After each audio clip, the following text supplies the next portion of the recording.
From New York City, for our viewers worldwide, I'm Scarlett Fu. Bloomberg Real Yield starts right now.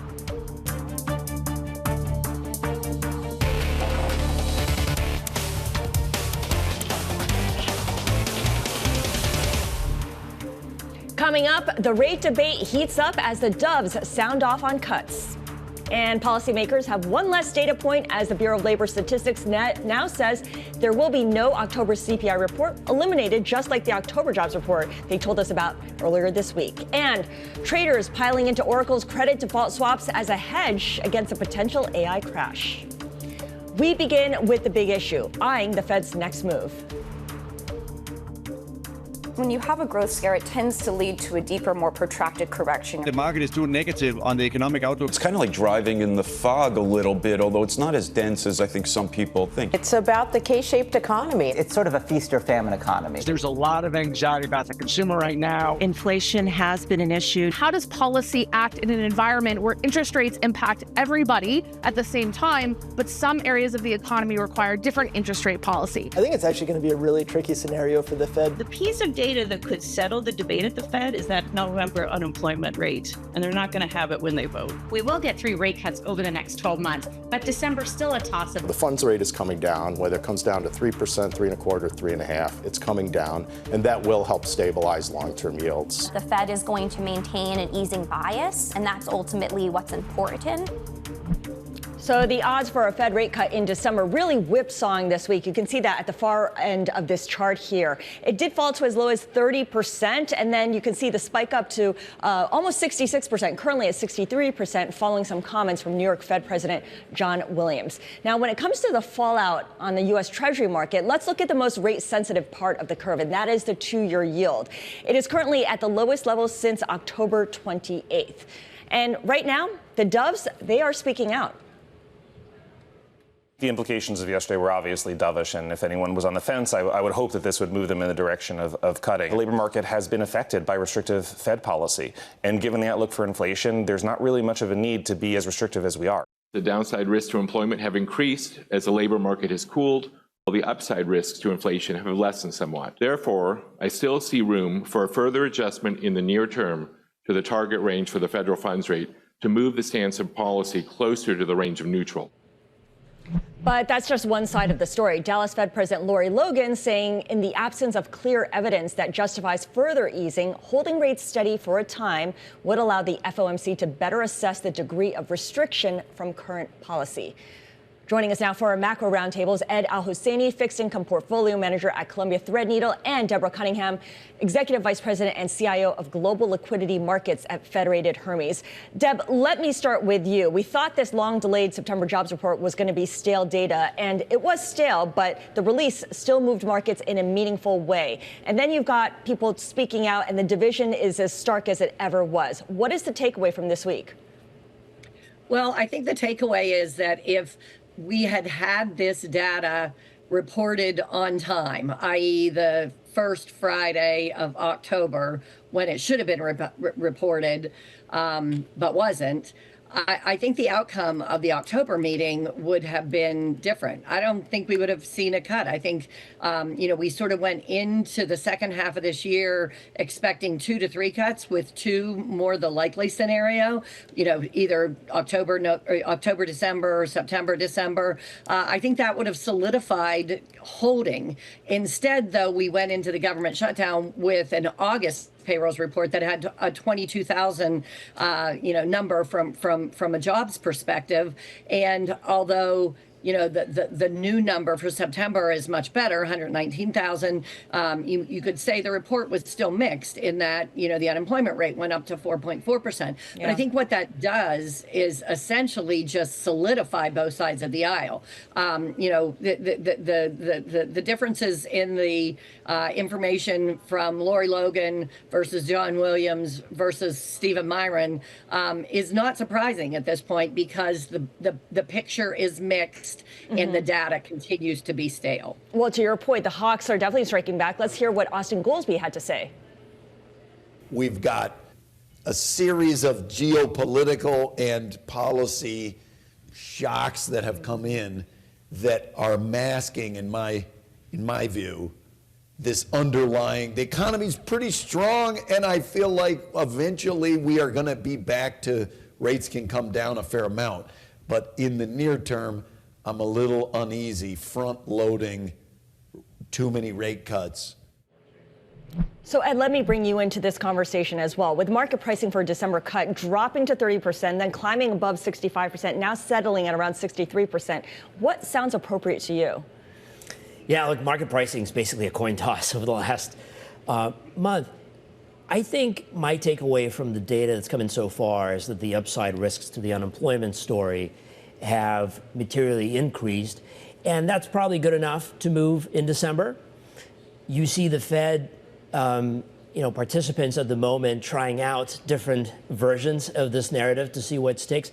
I expect them to coalesce around a decision. I think the odds slightly favor a cut still in the December meeting. How much can you trust the statement of economic projections or the summary of economic projections that'll come out in the December FOMC meeting when they're working with as little data as everyone else? Yeah, it's going to be very, very difficult to extrapolate that into 2026. As Goolsbee mentioned, the picture for 2026 is quite unclear. From my perspective, I think the Fed needs to come up with a strategy. We had a pretty clear strategy for starting these cuts back in September. We had a very clear strategy for executing cuts last year. There isn't a very clear strategy going into next year. I think that's why you see market angst around every single data point right now. Yeah, the strategy, if anything, Deb, seems to be we're going to get a whole new group of people at the Federal Reserve in 2026. There's going to be a changeover, a makeover, and personnel determines policy. Absolutely. Right now, if you look at kind of a mix of voting participants to include the regional presidents, you're split right down the line. You have kind of, a middle portion that includes Chair Powell, that's more centrist in nature. You have, some of the President Trump nominees that are on the more dovish side, and then you have a contingency from a hawkish presidency standpoint that are on the far right side of that chart. So it maybe helps explain some of the anxiety that seemed to be clearly present in the press conference after the October meeting by Chair Powell. And certainly in reading the minutes that were released this week from that meeting, there seems to have been a lot of dispersion from a comment standpoint. I think, though, what we have seen, maybe not in the last 2 days, but leading up to the employment report this week, were people coalescing around, sort of this is not a foregone conclusion for a December rate cut, statement from Powell, and maybe we're seeing a little bit of a back off from that, since the most recent information. And you had mentioned earlier that you see the policymakers coalescing around a decision in December that will result in a cut. Has there already been a coalescing around the second mandate, which is inflation? Because we don't hear a whole lot about it these days. No, it's a little bit of an apparition. It keeps coming in and out of the conversation. I think, again, there is a lack of a framework around what is driving the inflation process at the moment. Personally, when I look at the data, the state of the labor market, particularly the state of wage growth, gives me a lot of comfort that the shocks playing through, particularly tariff shocks, are not going to result in persistent inflation next year. The state of demand is not robust enough for us to, I think, meaningfully worry about inflation. That's not a view that's shared across the FOMC, but I think they're going to start to coalesce around that as well.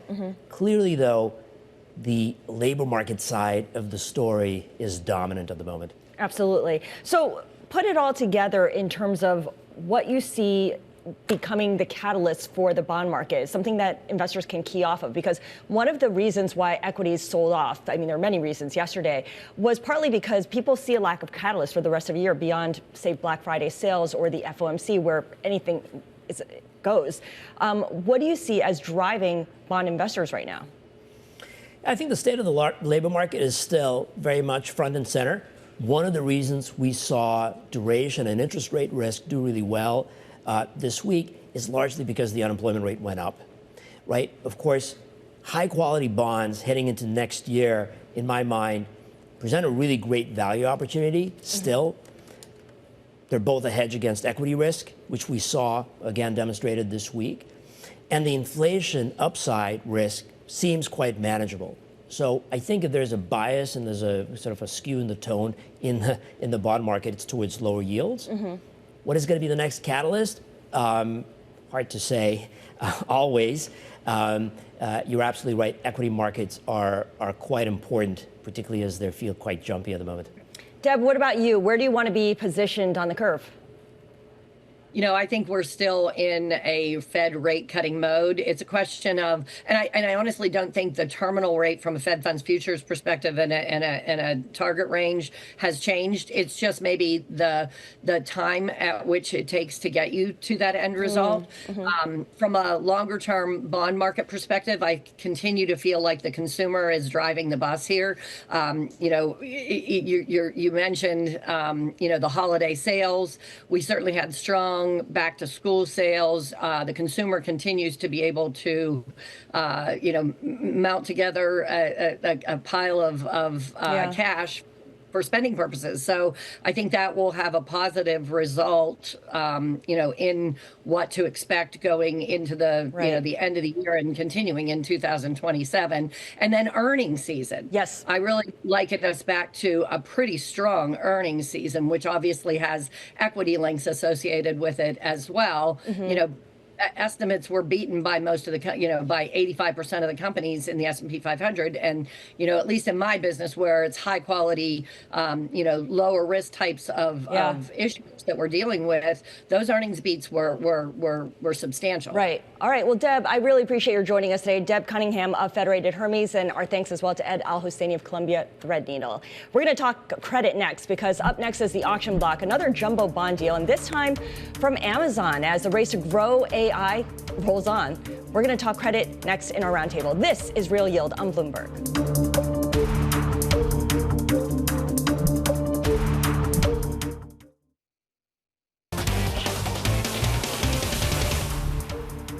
I'm Scarlett Fu, and this is Bloomberg Real Yield. It is time now for the auction block, where we highlight some of the high-profile debt sales of the week. We start with Sovereign, where we had a 10-year TIPS and a 20-year Treasury sale both tail. However, the 20-year offering did have direct bidders take the biggest share since the tenor was reintroduced 5 years ago.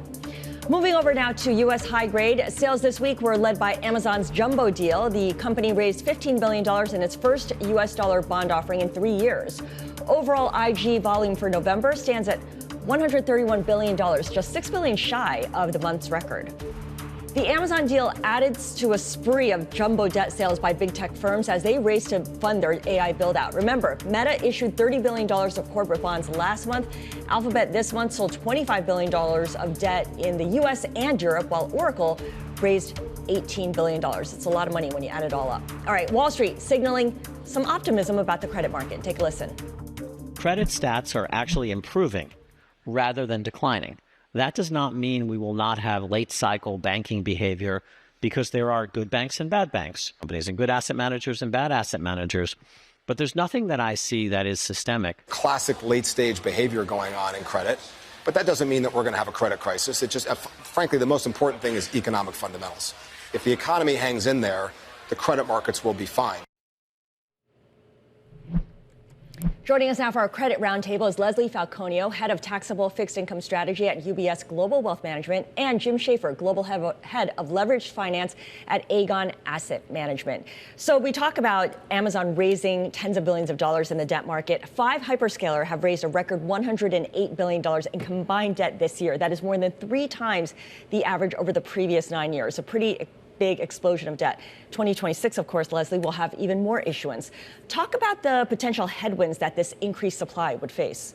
Well, I think to your point, I mean, what the deals that you spoke about are normally are mostly high quality companies, right? So they have a lot of cash, right? So as you could see too, a lot of these deals had huge demand, right? But when you think about the supply going forward, there's no question you're going to have up 20% in gross supply for IG.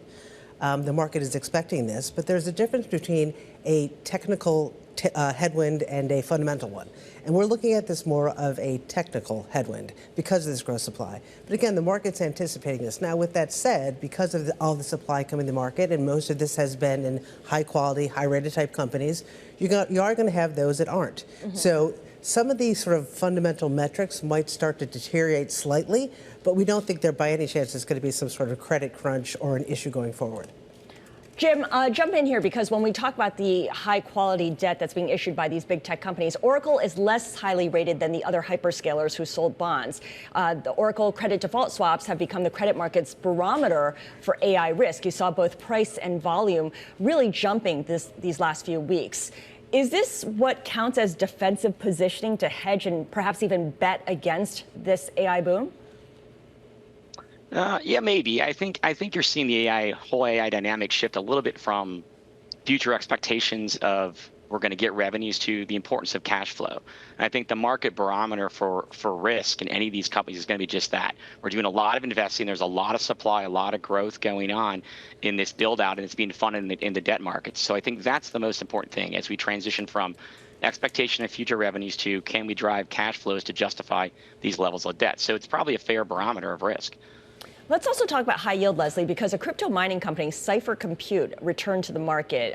There was pretty tight pricing with its latest issue with no concessions offered, even as we see Bitcoin clearly struggling. Is it a surprise that high yield is holding fairly steady while you see equities kind of swing all over the place? Yes, I mean, when you think about it, both IG and high yield since the beginning of the year, excuse me, have barely moved in spread, right? You have IG maybe 2 to 3 tighter, high yield is 25 basis points tighter, but within that, there's a lot of dispersion within that index. I mean, I think the high yield has a lot of positives going for it. As you know, it's got higher investment quality now. It's shorter on the yield curve. But also, one of the things that we are concerned about is you're seeing a shift in fund flow. Mm-hmm. For a very long time, we had inflows going into high yield. That shifted a little bit. We do think overall that actually high yield has the potential of widening out, maybe to about 350 basis points. But again, historically, that is not a red flag. So, we think in terms of the overall portfolio construction, we prefer the higher quality to high yield, but we don't think there's going to be a large rise in default or any kind of credit risk going forward. Jim, you note that high yield companies' fundamentals are relatively stable, but that we are seeing some signs of softer operating results in select cases, certain companies, certain sectors. In early October, you spoke with our James Crombie and said that you were bracing for trouble and positioning defensively, especially as earnings season got started. So what have you learned from this earnings season? Are things less bad then, or as bad as maybe you feared? Well, I think you hear a lot about earnings. Your previous person on the show talked about how strong the earnings were. But in the high yield market, it's a little bit of the haves and have-nots. We're seeing a little bit deterioration picking up. There's a recent survey done with about 500 issuers across credit, actually. And what you saw is 40% of those did not grow EBITDA in the quarter. And that was skewed more towards high yield companies not growing their EBITDA. So although, and I am not overly concerned about defaults picking up dramatically or because the margins are fine and leverage is fine, but you are starting to see operational deterioration or slowness, and it's probably going to lead to a higher level of default activity across leverage finance, with probably a little more skew to the loan market than the high yield market. Well, we know that there's a lot of demand out there and not enough supply in plain vanilla credit, Jim. So investors are definitely seeking yield in structured debt.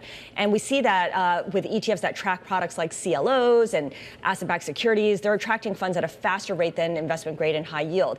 Do you think this is mispriced risk?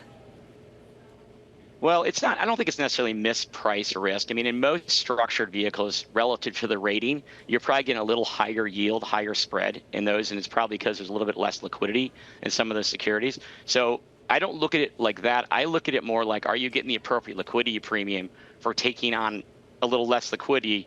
But in those securities, you tend to have more diversification. We're pretty involved in the CLO marketplace, and you've seen tremendous demand in the CLOs for that very reason. You can get AAA exposure, AA exposure with underlying high yield companies be way it's tranched above what you could for a general corporate. That's the nature of it. So yeah, we see that with the supply really increasing. You see issuance rising at a record pace. These bundled loans are definitely becoming more and more favored bets. Some investors even describe them as bulletproof, Leslie. Although we have seen some forced selling after the blowups of First Brands and Tricolor. What risks do you see in this part of the market, the CLOs? I think just what Jim was talking about before, you've seen a huge amount of inflows to the CLOs and the CLO ETFs. I mean, we still like the CLO sector. We like it in higher quality in the AAA. But I think what's happened recently is just, really exemplify the importance of a diversified portfolio, particularly when it comes to adding securitized product to the your overall portfolio base, whether it's in CMBS or agency MBS, not just having it on the corporate side. All right, that's all the time we have for right now, but really appreciate both of you joining us today. Jim Schaeffer of AEGON Asset Management and Leslie Falconio of UBS Global Wealth Management. And if you can't get enough talk on credit, do check out the Bloomberg Credit Edge weekly podcast on the Bloomberg Terminal and wherever you get your podcasts. Still ahead, we've got the final spread the week ahead with more U.S. data on deck. This is Real Yield on Bloomberg.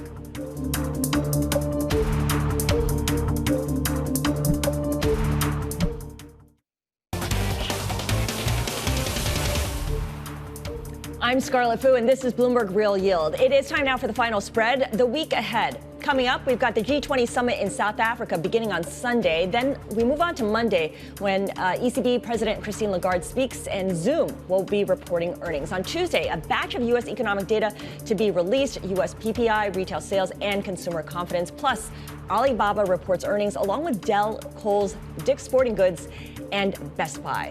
Now, on Wednesday, the UK Chancellor of the Exchequer, Rachel Reeves, delivers her fall budget. So watch the pound on that day. In the U.S., the data deluge continues with weekly jobless claims as well as durable goods. Plus, farm equipment maker Deere reports earnings. On Thursday, of course, U.S. markets are closed for the Thanksgiving holiday. We do get ECB minutes, however, and a rate decision from the Bank of Korea. And then on Friday, a shortened holiday trading day for the U.S. bond market and stock market. And of course, as we were talking earlier, a kickoff, the official kickoff, unofficial kickoff to the holiday shopping season with Black Friday. Also, a number of countries in the Eurozone are reporting CPI data as well. For my final thought, we are off for Thanksgiving next week, but we will be back on air on December 5th. There will be more data to go through, and of course, we're going to look ahead to the FOMC decision that comes out on December 10th. From New York, that does it from us. Same time, same place next week. You can see yields right now, little change to somewhat higher, although I think we can safely say it's pretty much unchanged. The 2-year at 3.53%, the 10-year at 4.08%, the 30-year at 4.73%. This is Bloomberg Real Yield. From New York, this is Bloomberg.